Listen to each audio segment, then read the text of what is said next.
जी बच्चों, आयन क्या हैं इसको आज हम स्टडी करेंगे। लास्ट टाइम हमने पढ़ा था व्हाट इज मॉलिक्यूल। मॉलिक्यूल क्या होता है, ठीक है। The smallest particle of a pure substance which can exist independently, that is called molecule. आज हम पढ़ेंगे व्हाट इज आयन। आयन क्या होता है। आयन की डेफिनेशन क्या है। आयन को हम डिफाइन करते हैं द स्पीशी। द स्पीशी का मतलब क्या होता है कि एन एटम, ये एक सिंगल एटम भी हो सकता है या आर ग्रुप ऑफ एटम भी हो सकता है, जिसको हम बोलते हैं द स्पीशी। ये कैसी स्पीशी है, तो स्पीशी मीन वो एक सिंगल एटम भी हो सकता है। जैसे आप नीचे देखें, सिंगल एटम में आपके पास एग्जांपल है सोडियम एंड पोटाशियम की, और ग्रुप ऑफ एटम में एग्जांपल है के MnO4, मैंगनेट की, कार्बोनेट की और फास्फेट की। तो हम इसको बोलते हैं the species which carry either positive और negative charge is called ion. ऐसी स्पीशी चाहे वो सिंगल एटम है या कम्बिनेशन ऑफ एटम है, ग्रुप ऑफ एटम है, हर वो स्पीशी जिसके ऊपर आइदर पॉजिटिव या नेगेटिव चार्ज आ जाता है, इट इज कॉल्ड आयन, वो आयन कहलाती है। अच्छा, आयन को फर्दर पढ़ने से पहले हम ये समझेंगे कि आयन की फॉर्मेशन क्यों होती है, कि आयन फॉर्म ही क्यों होता है, आयन बनता ही क्यों है। ये बहुत ही इम्पोर्टेंट है, इसको समझना आपके लिए बहुत लाजमी है। बेटा जी, आप जानते हैं कि हमारे पास जो नोबल गैसेस हैं वो हाईली स्टेबल हैं, उनका outer most shell completely filled हैं, हाईली स्टेबल हैं। तो फिर क्या है कि एवरी एलिमेंट के जितने भी एलिमेंट हैं नोबल गैस के अलावा, all the element except noble gases, कि every element tries to get its nearest noble gas electronic configuration। Her element ये चाहता है कि वो अपनी करीब तरीन नोबल गैस की इलेक्ट्रॉनिक कन्फिग्रेशन हासिल कर ले। फिर अगला क्वेश्चन कि हर एलिमेंट अपनी करीब तरीन नोबल गैस की इलेक्ट्रॉनिक कन्फिग्रेशन क्यों हासिल करना चाहता है। इसकी वजह क्या है कि जो नोबल गैसेज हैं वो हाईली स्टेबल हैं, इनके outer most shell completely filled हैं। तो हर एलिमेंट ये चाहता है कि नोबल गैस की तरह उसके outer most shell completely filled हो जाएं, वो हाईली स्टेबल हो जाए। तो नोबल गैस की तरह अपने आप को स्टेबलाइज करने के लिए हर एलिमेंट क्या करेगा, जितने भी न्यूट्रल एटम है वो इलेक्ट्रॉन लूज करेंगे, तो पॉजिटिव चार्ज आ जाएगा, केटाइन बना देंगे और आयन में कन्वर्ट हो जाएंगे, या वो न्यूट्रल एटम इलेक्ट्रॉन गेन करेंगे, उन पे नेगेटिव चार्ज आ जाएगा, वो एनाइन फॉर्म कर देंगे। यानी कि आयन क्यों बनता है, पॉजिटिव या आयन क्या होता है, वो स्पीशीज जिस पे पॉजिटिव या नेगेटिव चार्ज हो। तो अगला क्वेश्चन, पॉजिटिव और नेगेटिव चार्ज एटम पे क्यों आता है। तो एटम पे बच्चों पॉजिटिव या नेगेटिव चार्ज तब आता है जब हर एलिमेंट ये कोशिश करता है कि वो करीब तरीन नोबल गैस जैसा बने। अगर कोई एलिमेंट करीब तरीन नोबल गैस जैसा बनने के लिए इलेक्ट्रॉन लूज करेगा तो उसके ऊपर पॉजिटिव चार्ज आ जाएगा, इलेक्ट्रॉन गेन करेगा तो नेगेटिव चार्ज। अब हम फर्दर इसको डिटेल में डिस्कस करते हैं। सबसे पहले देखते हैं पॉजिटिव चार्ज क्यों आता है, पॉजिटिव चार्ज की वजह क्या है।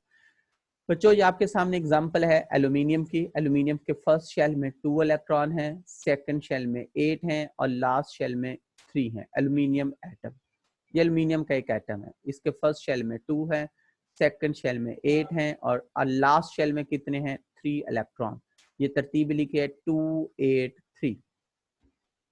एटॉमिक नंबर है 13। 13 का मतलब है नंबर ऑफ प्रोटॉन इसके पास कितने हैं, 13। प्रोटॉन पॉजिटिव चार्ज होता है, यानी पॉजिटिव चार्ज 13 है। इलेक्ट्रॉन नेगेटिव चार्ज कितने हैं, 13। जिसका जितना एटॉमिक नंबर होता है उतने इलेक्ट्रॉन और प्रोटॉन होते हैं। जिसका मतलब एल्यूमिनियम के पास का एटॉमिक नंबर 13 है, 13 इलेक्ट्रॉन 13 प्रोटॉन, नेगेटिव और पॉजिटिव आपस में इक्वल है, इस टाइम इसके ऊपर कोई चार्ज नहीं है। तो अब क्या होगा, एल्यूमिनियम चाहता है कि अपनी करीब तरीन नोबल गैस जैसा बन जाए। तो एल्यूमिनियम की करीब तरीन नोबल गैस है नियॉन 10। तो ये 10 जैसा बनने के लिए एल्यूमिनियम क्या करेगा, पहले शेल में 2, सेकंड शेल में 8, थर्ड शेल में 3।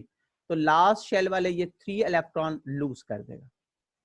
अब क्या हो गया, फर्स्ट शेल में 2, सेकंड शेल में 8, तो अब टोटल कितने हो गए, 10। अब इसने अपनी करीब तरीन नोबल गैस नियॉन की इलेक्ट्रॉनिक कन्फिगरेशन अटेन कर ली। तो जब एल्यूमिनियम 3 इलेक्ट्रॉन लूज कर देगा तो इसके ऊपर चार्ज आ जाएगा +3। अब +3 कैसे आया? अब नंबर ऑफ प्रोटॉन, प्रोटॉन तो लूज नहीं किए, प्रोटॉन तो वही 13 है। अब इलेक्ट्रॉन कितने हैं? पहले इलेक्ट्रॉन थे 13, अब 3 इलेक्ट्रॉन लूज कर दिए, अब इलेक्ट्रॉन कितने हो गए? 10। तो अब इलेक्ट्रॉन है 10, तो 10 इलेक्ट्रॉन का चार्ज क्या हो गया? -10। पॉजिटिव वही 13 खड़ा है, नेगेटिव कम हो गया है, -10। तो ओवरऑल नेट चार्ज क्या आ जाएगा? +3। इसलिए हम लिखेंगे एल्यूमिनियम, उसने 3 इलेक्ट्रॉन लॉस कर दिए, लूज कर दिए, और उसके ऊपर चार्ज क्या आ गया? +3, वो पॉजिटिव आयन। तो इस एग्जांपल से साबित हुआ कि जब कोई एलिमेंट करीब 3 नोबल गैस जैसा बनने के लिए इलेक्ट्रॉन लूज कर देता है, तो फिर उसके पास क्या होता है? जब वो इलेक्ट्रॉन लूज करता है तो प्रोटॉन उतने ही रहते हैं, पॉजिटिव उतने ही रहते हैं, नेगेटिव कम हो जाते हैं, जिसके नतीजे में ओवरऑल पॉजिटिव चार्ज आता है। नेक्स्ट एग्जांपल लेते हैं। इसी तरह आप सोडियम देखें, सोडियम का एटॉमिक नंबर 11 है, जिसके मेरे पास 11 इलेक्ट्रॉन है, 11 प्रोटॉन है, ओवरऑल कोई चार्ज नहीं। लेकिन सोडियम की करीब 3 नोबल गैस कौन सी है? नियोन। सोडियम जब अपनी करीब 3 नोबल गैस नियोन जैसा बनने के लिए 1 इलेक्ट्रॉन लूज करेगा, अब देखिए 2 शेल बच गए, तीसरा शेल खत्म हो गया, तो अब प्रोटॉन 11 ही है, पॉजिटिव 11 ही है। अब उसने दिया क्या? एक नेगेटिव, एक नेगेटिव कम हो गया, अब नेगेटिव पहले थे 11, पॉजिटिव 11, अब पॉजिटिव तो 11 ही है, लेकिन अब नेगेटिव कितने हो गए हैं? 10। ओवरऑल चार्ज क्या आ जाएगा? +1। यानी पॉजिटिव 11 है, नेगेटिव 10 हो गए, तो एक पॉजिटिव बच गया, +1, तो चार्ज क्या आ जाएगा? +1। इससे साबित हुआ जब कोई एलिमेंट इलेक्ट्रॉन लूज कर देता है तो वो पॉजिटिव चार्ज में कन्वर्ट हो जाता है। अब इनाइन की एग्जांपल है। अब क्लोरीन है, फर्स्ट शेल में 2, एटॉमिक नंबर 17 है, फर्स्ट शेल में 2 है, सेकंड शेल में 8 है, लास्ट शेल में 7 है। अभी हमने पढ़ा कि हर एलिमेंट ये चाहता है कि वो करीब 3 नोबल गैस की इलेक्ट्रॉनिक कन्फिग्रेशन अटेन कर ले। तो 17 की करीब 3 नोबल गैस कौन सी होगी? अभी हम देख लेते हैं। तो 17 को 2 क्लोज है, 10 या 18? तो क्या क्लोज है? 18। तो 18 जैसा बनने के लिए क्लोरीन क्या करेगा? क्लोरीन के पास 17 है, तो क्लोरीन 18 बनाने के लिए एक इलेक्ट्रॉन गेन करेगा। यानी पहले क्या थे? फर्स्ट में 2, सेकंड में 8, लास्ट में 7, टोटल है 17। तो प्रोटॉन 17, इलेक्ट्रॉन 17, नेट चार्ज 0। तो अब ये ऑर्गन जैसा बनना चाहता है, ऑर्गन जैसा बनने के लिए इसने एक इलेक्ट्रॉन ये एक आ गया, इलेक्ट्रॉन ये क्या कर लिया? गेन कर लिया। जब एक इलेक्ट्रॉन गेन कर लेगा तो अब क्या हो गया? प्रोटॉन वही 17 है, सॉरी यहाँ गलत लिखा गया कि प्रोटॉन के वही 17 है। अब इलेक्ट्रॉन नेगेटिव कितने हो गए? 18। नेगेटिव कितने हो गए? 18। तो ओवरऑल चार्ज क्या आ जाएगा? -1। जिनके क्या हुआ? पहले पॉजिटिव 17 थे, अब नेगेटिव क्या हो गए? पॉजिटिव उतने 17 है, एक इलेक्ट्रॉन उसने गेन कर लिया, तो इलेक्ट्रॉन कितने हो गए? 17 से 18। तो ओवरऑल चार्ज क्या आ जाएगा? -1। तो इस इन 3 एग्जाम्पल से बच्चों हमारे पास ये साबित हुआ कि आयन कैसे बनता है कि हर एलिमेंट ये चाहता है कि वो अपनी करीब 3 नोबल गैस की इलेक्ट्रॉनिक कन्फिग्रेशन अटेन कर ले। करीब 3 नोबल गैस के इलेक्ट्रॉनिक कन्फिग्रेशन अटेन करने के लिए अगर कोई एलिमेंट इलेक्ट्रॉन लूज करेगा तो पॉजिटिव चार्ज आ जाएगा, अगर कोई एलिमेंट इलेक्ट्रॉन गेन करेगा तो नेगेटिव चार्ज। अच्छा, अब हम लेते हैं कम्प्लेक्स की एग्जांपल। क्या हमने जो शुरू में पढ़ा था कि आयन क्या होता है, दोबारा शुरू में आ जाए। ये क्या है? 10 सीपीसी, ये वो सीपीसी होती है। सीपीसी में वो एक सिंगल एटम भी हो सकता है और ग्रुप ऑफ एटम भी हो सकता है। Group of atom, group of atom में हमने पढ़ा था परमैंगनेट है, कार्बोनेट है, फास्फेट है। तो अब हम देखते हैं ग्रुप ऑफ एटम पे चार्ज कैसे आता है। चलो एलिमेंट पे तो पता चल गया कि जब एटम इलेक्ट्रॉन लूज करेंगे नोबल गैस जैसा बनने के लिए पॉजिटिव चार्ज, नोबल गैस जैसा बनने के लिए इलेक्ट्रॉन गेन करेंगे नेगेटिव चार्ज। तो इन ग्रुप ऑफ एटम पे चार्ज कैसे आता है? अब हम एग्जांपल लेते हैं सल्फेट की। Sulphate SO4-2। अब सल्फेट में देखें 2 एलिमेंट हैं, सल्फर और ऑक्सीजन। सल्फर का एटॉमिक नंबर बच्चों कितना है? 16। फर्स्ट शेल में 2 है, ये मेंशन है। सेकंड शेल में कितने हैं? 8 हैं। और लास्ट शेल में कितने हैं? ये ग्रीन वाले 6 है। तो पहले शेल में 2 हैं, सेकंड में 8 हैं और लास्ट में कितने हैं? 6। अब टोटल है 16।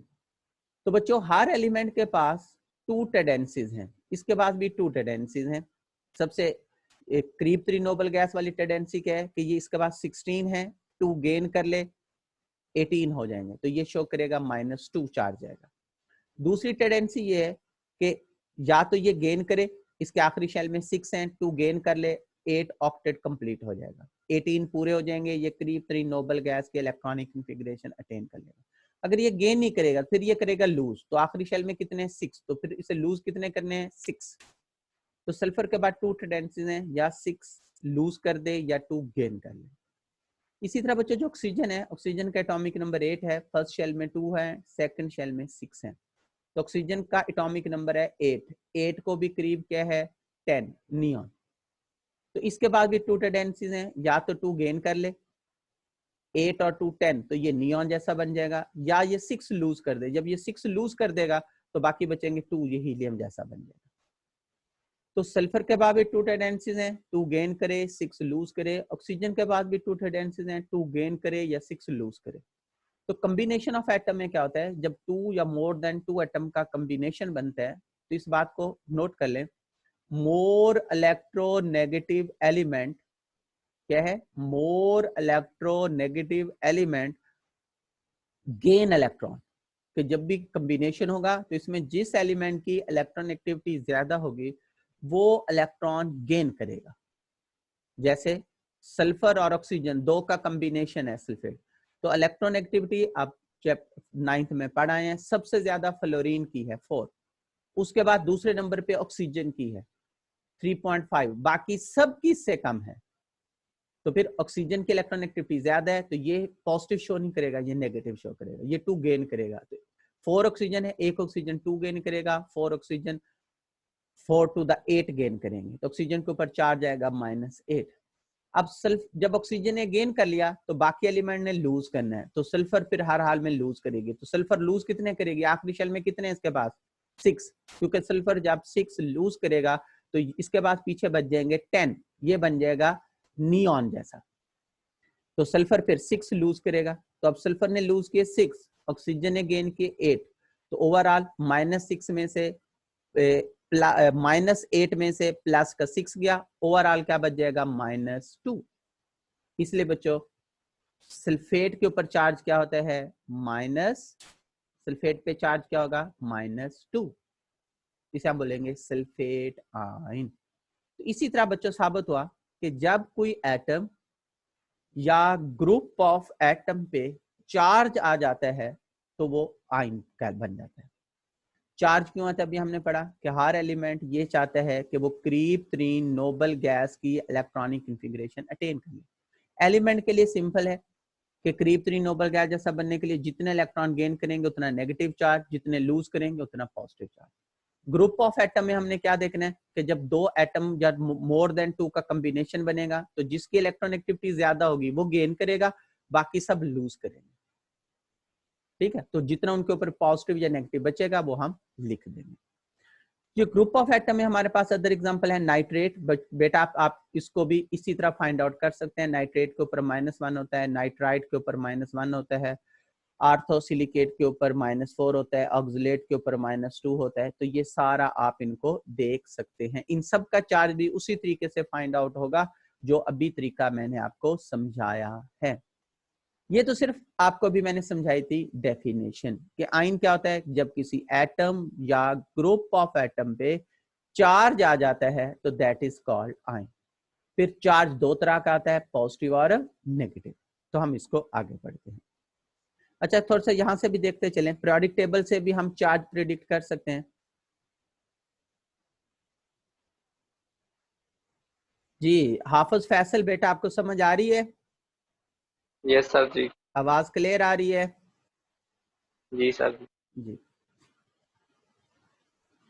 अच्छा बच्चों, तो आप जैसे पीरियोडिक टेबल से भी आप चार्ज को फाइंड आउट डायरेक्टली कर सकते हैं। बच्चों जो ये फर्स्ट ग्रुप है, तो फर्स्ट ग्रुप में ये जितने भी एलिमेंट हैं इनकी करीब 3 नोबल गैस जो है 8 जैसा बनने के लिए हमेशा ये 1 इलेक्ट्रॉन लूज करते हैं। तो फर्स्ट ग्रुप पे सब पे हमेशा +1 चार्ज आएगा। दूसरे ग्रुप वालों की करीब 3 नोबल गैस जैसा बनने के लिए ये 2 इलेक्ट्रॉन लूज करते हैं, तो इन सब पे +2 आएगा। इसी तरह जो थर्ड ग्रुप वाले हैं ये करीब 3 नोबल गैस जैसा बनने के लिए हमेशा 3 इलेक्ट्रॉन लूज करेंगे, +3 आएगा। 4 वालों के बाद 2 टेंडेंसीज हैं, करीब 3 नोबल गैस जैसा बनने के लिए 4 गेन भी कर सकते हैं, 4 लूज भी कर सकते हैं, जैसे कार्बन +4 -4।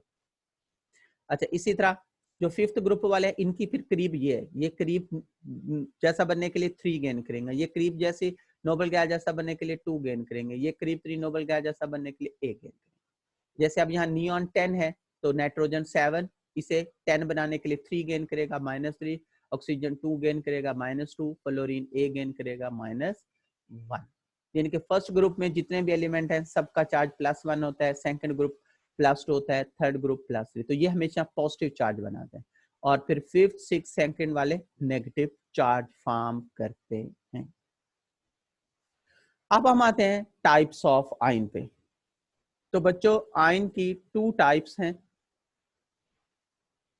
पहली है, एक होते हैं आयन्स आर ऑफ 2 टाइप्स। जैसे मैंने आपको पहले बताया था, जब कोई न्यूट्रल एटम इलेक्ट्रॉन लूज करेगा तो पॉजिटिव चार्ज आ जाएगा, पॉजिटिव आयन केटाइन बन जाएगा। जब कोई न्यूट्रल एटम इलेक्ट्रॉन गेन करेगा तो नेगेटिव चार्ज आ जाएगा, नेगेटिव चार्ज एनाइन, वो एनाइन फॉर्म करेगा। अब हम बारी बारी पढ़ते हैं। सबसे पहले है केटाइन। केटाइन क्या होता है? इसे हम लिखेंगे अ सीपीसी या आयन, द आयन या CPC which has positive charge. ऐसी सीपीसी या ऐसा आयन जिसके ऊपर पॉजिटिव चार्ज होगा, that is called cation. Example क्या है? सोडियम, पोटाशियम, ये एलिमेंट की एग्जांपल है। कैल्शियम, और ये क्या है? अमोनियम आयन क्या है? ग्रुप ऑफ एटम की एग्जांपल है। तीसरा बच्चों, किसी भी एटम या ग्रुप ऑफ एटम पे जब पॉजिटिव चार्ज आ जाएगा, that CPC is called cation. अच्छा, पॉजिटिव चार्ज कैसे आता है? यहाँ फिर हम थोड़ा सा दोबारा देख लेते हैं कि पॉजिटिव चार्ज केटाइन कैसे बनता है। व्हेन एटम लूज, जब कोई एटम लूज करता है 1 or more than 1 electron, then positive ions are formed. दोबारा देखें, सोडियम एटॉमिक नंबर 11 है, इलेक्ट्रॉन 11, प्रोटॉन 11 है, इलेक्ट्रॉन भी 11 है। इस टाइम इसके ऊपर कोई चार्ज नहीं है। जब ये रिलीज 1 एक इलेक्ट्रॉन, जब ये एक इलेक्ट्रॉन रिलीज कर देगा तो प्रोटॉन तो वही 11 है, इलेक्ट्रॉन एक रिलीज कर दिया, इलेक्ट्रॉन बच गए 10, तो पॉजिटिव हुई 11 है, नेगेटिव बच गए 10, तो -11 +11 में से माइनस का 10 जाएगा तो बाकी एक +1 बच जाएगा, इसलिए ओवरऑल चार्ज क्या आ गया? +1। यानी केटाइन में क्या होता है? Number of proton are greater than number of electron. Neutral atom में क्या होता है? Number of proton is equal to number of electron. Clear हो गया बच्चों कि न्यूट्रल एटम में क्या होगा? इलेक्ट्रॉन और प्रोटॉन की तादाद बराबर होगी। केटाइन जब पॉजिटिव आयन का बनता है, जब number of proton is greater than number of electron, जब प्रोटॉन की तादाद इलेक्ट्रॉन से बढ़ जाए तो तब पॉजिटिव चार्ज आ जाए। अच्छा अच्छा, फिर पॉजिटिव चार्ज आता क्या है? इसमें एनर्जेटिक्स कैसे इन्वॉल्व है? व्हेन, यानी कि अब एक न्यूट्रल एटम है, अब जैसे सोडियम एटम देखें, ये सोडियम एटम है, इसमें से रिलीज 1 इलेक्ट्रॉन, एक इलेक्ट्रॉन रिलीज हो गया। तो क्यों रिलीज हुआ? क्या हमने कहा चल भाई एक इलेक्ट्रॉन निकल जा? वो निकल गया। इलेक्ट्रॉन रिलीज कैसे हुआ? उस रिलीज करने में एनर्जी इन्वॉल्व होगी, बिना एनर्जी प्रोवाइड किए इलेक्ट्रॉन रिलीज नहीं हो सकता। अब हम एनर्जेटिक्स को देखते हैं कि इलेक्ट्रॉन रिलीज तो हो गया, ठीक है, पॉजिटिव चार्ज आ गया, रिलीज कैसे हुआ? लूज कैसे किया उसने? इलेक्ट्रॉन लॉस कब होता है? When sufficient amount of energy is supplied to the neutral atom. क्या भी एक न्यूट्रल एटम है, जब हम किसी भी एटम को sufficient amount of energy provide करेंगे, जैसे हम इसे सफिशिएंट अमाउंट ऑफ एनर्जी देंगे, then the atom loses electron. तब ये एटम क्या करेगा? Loses outer most. ये नहीं कि अंदर से इलेक्ट्रॉन निकलेगा, नहीं, आउटर मोस्ट जो इलेक्ट्रॉन होगा वो लूज हो जाएगा। अच्छा, फिर अब क्वेश्चन ये है कि इलेक्ट्रॉन लूज करने के लिए एनर्जी क्यों देनी पड़ी? कि जब हमने sufficient amount of energy provide की, इलेक्ट्रॉन लूज हो गया, निकल गया। क्यों इलेक्ट्रॉन रिमूव करने के लिए एनर्जी क्यों प्रोवाइड करनी पड़ी? तो बेटा इसकी वजह यह है कि इलेक्ट्रॉन के ऊपर है नेगेटिव चार्ज, न्यूक्लियस के ऊपर है पॉजिटिव चार्ज। तो न्यूक्लियस और इलेक्ट्रॉन के दरमियान इलेक्ट्रोस्टैटिक फोर्स होती है। कि न्यूक्लियस और इलेक्ट्रॉन के दरमियान क्या? Electrostatic force. क्यों इलेक्ट्रोस्टैटिक फोर्स है? कि इलेक्ट्रॉन नेगेटिव चार्ज है, न्यूक्लियस पॉजिटिव चार्ज है, अपोजिट चार्जेस के दरमियान इलेक्ट्रोस्टैटिक फोर्स है। तो जब हम सफिशिएंट अमाउंट ऑफ एनर्जी देंगे तो ये इलेक्ट्रोस्टैटिक फोर्स टूट जाएगी, जिसके नतीजे में जो वैलेंस इलेक्ट्रॉन होगा वो वहां से क्या हो जाएगा? रिमूव हो जाएगा। इसलिए हम बोलेंगे जब हम सफिशिएंट अमाउंट ऑफ एनर्जी देते हैं तो फिर electron negative charge, nucleus positive charge, उनके दरमियान इलेक्ट्रोस्टैटिक फोर्स ब्रेक हो जाती है। जब वो इलेक्ट्रोस्टैटिक फोर्स ब्रेक होगी तो इलेक्ट्रॉन अपने ऑर्बिट से निकल जाएगा। फॉर दिस रीजन, इसलिए तो हम कहते हैं the formation of positive ion is an endothermic process, कि केटाइन बनने का, पॉजिटिव आयन बनने का जो अमल है एंडोथर्मिक प्रोसेस है। एंडोथर्मिक प्रोसेस होता है ऐसा प्रोसेस है जिसके लिए एनर्जी रिक्वायर जरूरत होती है। मैंने आपको अभी समझाया एनर्जी क्यों जरूरत होगी, क्योंकि जब तक इलेक्ट्रॉन और न्यूक्लियस के दरमियान हम इलेक्ट्रोस्टैटिक फोर्स तोड़ेंगे नहीं, ब्रेक नहीं करेंगे, तब तक इलेक्ट्रॉन रिमूव नहीं होगा। इसलिए न्यूक्लियस और इलेक्ट्रॉन के दरमियान इस इलेक्ट्रोस्टैटिक फोर्स को ब्रेक करने के लिए एनर्जी की जरूरत होगी, और फिर वो अमल जिसमें एनर्जी की जरूरत हो वो एंडोथर्मिक है। इसका मतलब केटाइन फॉर्मेशन एंडोथर्मिक प्रोसेस है। फिर केटाइन में है, अगर एक इलेक्ट्रॉन लूज करेंगे +1 चार्ज आएगा, 2 इलेक्ट्रॉन लूज करेंगे +2 चार्ज आएगा, 3 इलेक्ट्रॉन लूज करेंगे +3। It depend upon the number of electron loss, कि कितना चार्ज आता है ये डिपेंड करता है कि हमने इलेक्ट्रॉन लॉस कितने किए। Greater energy is required to produce greater charge. अगर आपने एक इलेक्ट्रॉन रिमूव करना है कम एनर्जी चाहिए, 2 इलेक्ट्रॉन रिमूव करनी है ज्यादा एनर्जी चाहिए, 3 इलेक्ट्रॉन रिमूव करनी है उससे भी ज्यादा एनर्जी चाहिए। The most common example of positive ion cation के मोस्ट कॉमन एग्जांपल क्या है? सोडियम, पोटाशियम केटाइन है, कैल्शियम केटाइन है, अमोनियम केटाइन, ये है। अब आप इसको लिखेंगे कैसे कि ए एक एटम है, इसको हमने एनर्जी प्रोवाइड की, प्लस मर्जी का मतलब इसे हमने एनर्जी दी, तो एनर्जी देने से इसमें से इलेक्ट्रॉन निकल गया, इसके ऊपर प्लस चार्ज आ गया, ये केटाइन बन गया। एग्जांपल सोडियम, सोडियम को जब हम 496 किलो जॉल पर मोल एनर्जी प्रोवाइड करेंगे तब उसमें से इलेक्ट्रॉन निकल जाएगा और ये केटाइन में तब्दील हो जाएगा। इसको आप ऐसे भी लिख सकते हैं, ऐसे भी लिख सकते हैं कि सोडियम, सोडियम में से हमने एक इलेक्ट्रॉन निकाल दिया और वो केटाइन में बदल गया, तब एनर्जी कितनी देनी पड़ी? 496। अगर आप एनर्जी रेक्टेंट में लिखेंगे तो प्लस एनर्जी होगी, अगर प्रोडक्ट में लिखेंगे तो माइनस एनर्जी होगी। अगर आप माइनस लगा दें वो भी ठीक है, या बराबर लगा के इस तरह लिख दें, ठीक हो गया। दोनों सूरत हाल ठीक है, आप इस इक्वेशन को ऐसे लिखें तब भी ठीक है, ऐसे लिखें तब भी ठीक है। एनर्जी हमने प्रोवाइड की इसलिए रेक्टेंट में लिखेंगे। अगर आपने जो एनर्जी हम प्रोवाइड करें वो प्रोडक्ट में लिखेंगे तो फिर यहाँ क्या लिखेंगे? माइनस एनर्जी, या आप फिर इसे क्या करें? इक्वल लगा के इस तरह लिख लेंगे, क्योंकि इतनी एनर्जी हमने उसे प्रोवाइड की तब जाके इलेक्ट्रॉन लूज हुआ। दूसरी एग्जांपल है एनाइन। एनाइन उसका उल्टा है, ये ऐसा आयन होता है, ऐसी स्पीशीज है विच हैज नेगेटिव चार्ज। ऐसी स्पीशीज जिसके ऊपर नेगेटिव चार्ज होगा दैट इज कॉल्ड एनाइन। इसकी एग्जांपल फ्लोरीन, क्लोरीन, ये जितने भी हैं ये अपनी करीब तरीन नोबल गैस जैसा बनने के लिए इलेक्ट्रॉन गेन करेंगे negative charge. Group of atom है नाइट्रेट, सल्फेट। अब एग्जांपल, एक एटम है, इसमें हमने अपन इलेक्ट्रॉन ऐड किया, जैसे इलेक्ट्रॉन ऐड करेंगे तो इसके ऊपर नेगेटिव चार्ज आ जाएगा। एग्जांपल फ्लोरीन, फ्लोरीन में जब हम एक इलेक्ट्रॉन ऐड करेंगे तो फ्लोरीन के ऊपर नेगेटिव चार्ज आएगा, और जब इलेक्ट्रॉन ऐड करेंगे एनर्जी रिलीज होगी। क्यों रिलीज होगी ये भी हम आगे पढ़ते हैं। अच्छा देखें कि when one or more electron are added to an isolated neutral atom anion are formed। बच्चों पीछे हमने पढ़ा था पॉजिटिव आयन कैसे बनता है, जब हम इलेक्ट्रॉन रिमूव करते हैं। अब हम पढ़े नेगेटिव। नेगेटिव चार्ज कब आता है? एनाइन कब बनता है? कब बनता है? जब किसी न्यूट्रल एटम में हम इलेक्ट्रॉन ऐड करेंगे। मिसाल सुने, क्लोरीन पहले शेल में एटॉमिक नंबर 17, फर्स्ट शेल में 2, सेकंड शेल में 8 और लास्ट शेल में है 7।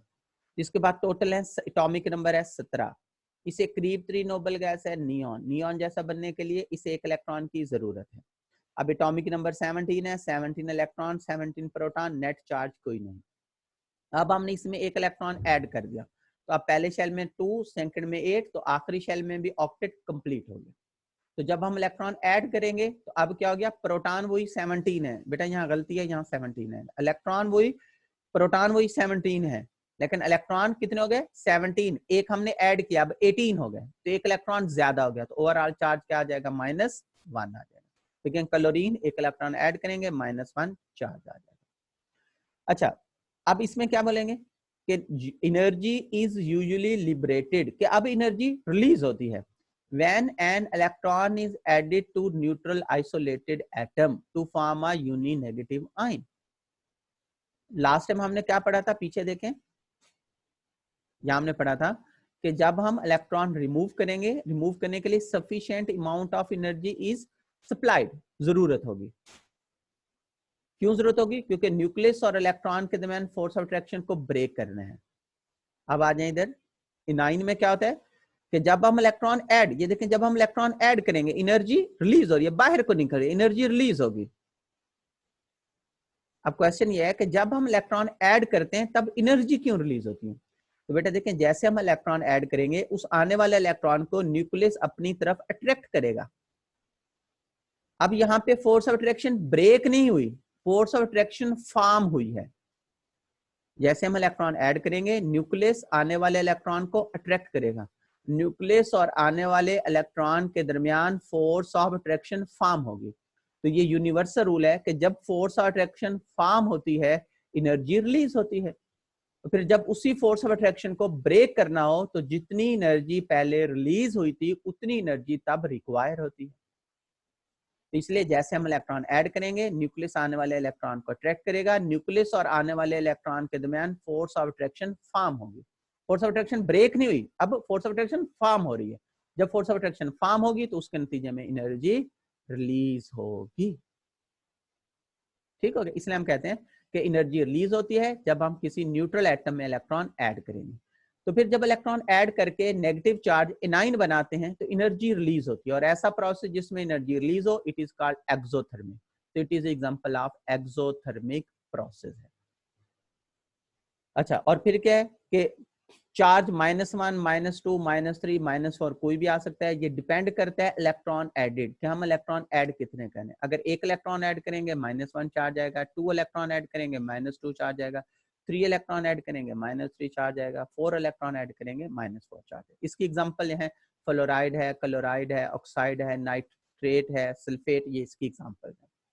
अच्छा बच्चों, अब हमने पढ़ा आयन कि आयन की 2 टाइप्स हैं। अगर कोई एलिमेंट करीब 3 नोबल गैस जैसा बनने के लिए इलेक्ट्रॉन लूज करेगा तो केटाइन बनाएगा, अगर कोई एलिमेंट करीब 3 नोबल गैस जैसा बनने के लिए इलेक्ट्रॉन गेन करेगा तो एनाइन बनाएगा। तो बच्चों पीरियोडिक टेबल में देख लें, पीछे हैं ये पीरियोडिक टेबल में 2 चीजें हैं, मेटल एंड नॉन मेटल। ये मेटल हैं सारे बच्चों, जो मेटल हैं दे फॉर्म केटाइन, ये सारे केटाइन बनाते हैं, और जो नॉन मेटल हैं ये एनाइन बनाती हैं। तो पीरियोडिक टेबल में सिंपल से केटाइन कौन बनाएंगे? मेटल, ये सारे मेटल हैं, यहां से ये लेफ्ट ये सारे मेटल हैं, मेटल बनाएंगे केटाइन। और ये है नॉन मेटल, नॉन मेटल बनाती हैं एनाइन। अब ये तो होगी एटम की बात। अब हम बात कर रहे हैं ग्रुप ऑफ एटम की। तो बच्चों जब हम ग्रुप ऑफ एटम की बात करते हैं तो ग्रुप ऑफ एटम में थोड़ा सा डिफरेंट है। एलिमेंट में तो सेम है कि जो मेटल है वो केटाइन बनाएंगे, नॉन मेटल एनाइन बनाएंगे, सेम है।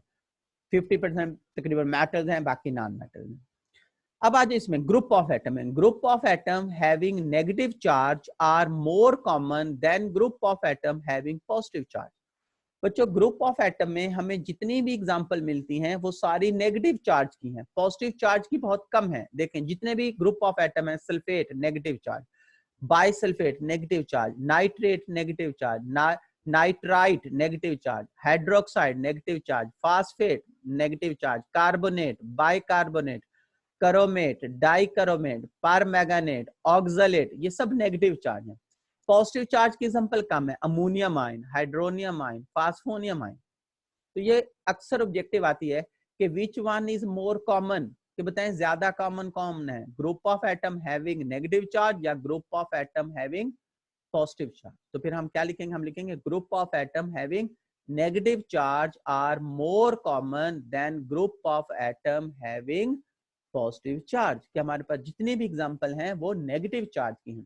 तो group of atom having negative charge are more common than group of atom having positive charge. तो बेटा यहाँ पे हमारा टॉपिक कंप्लीट हो गया। तो अब हम क्वेश्चन पूछ लेते हैं, किसी बच्चे ने अगर कुछ क्वेश्चन